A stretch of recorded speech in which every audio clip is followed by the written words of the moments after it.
Hello students, let's see this question. Assertion और reason का सवाल है। ठीक है, इसमें एक रिएक्शन दे रखी है ना, और यू कहा है डेल्टा एच और डेल्टा यू का रिलेशन क्या है। तो इस सवाल को सोल्व करने के लिए basically delta H and delta U relation, ये रिलेशन पता होना चाहिए। हीट, एंथैल्पी चेंज और इंटरनल एनर्जी चेंज, इसका रिलेशन आपने को पता है। डेल्टा एच बराबर क्या होता है, delta U plus delta N G R T. और डेल्टा एन जी क्या होता है भाई? डेल्टा एन जी होता है number of moles of gaseous product minus number of moles of gaseous reactant. Number of moles of gaseous reactant, ये relation होता है। अब डेल्टा एच और डेल्टा यू के बीच में रिलेशन निकालना है, तो इसी फॉर्मूले को अप्लाई कर देते हैं।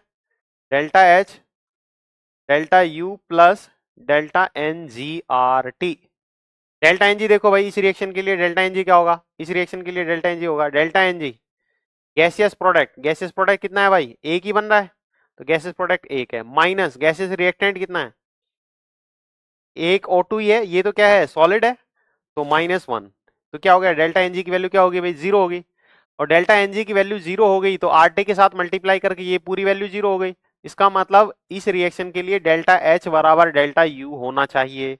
लेकिन सवाल में क्या लिखा हुआ है, डेल्टा एच बराबर delta you minus R T. तो इसका मतलब असर्शन क्या हो गया, फॉल्स। असर्शन क्या हो गया, फॉल्स, क्योंकि इस रिएक्शन के लिए डेल्टा एच बराबर डेल्टा यू होता है। दूसरा, delta H is related to delta U by the equation. इस इक्वेशन से इन दोनों के बीच में रिलेशन होता है, बिल्कुल सही बात है।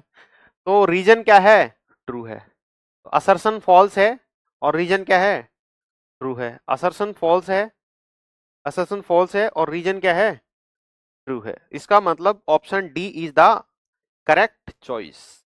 Option D is the correct choice. Thank you.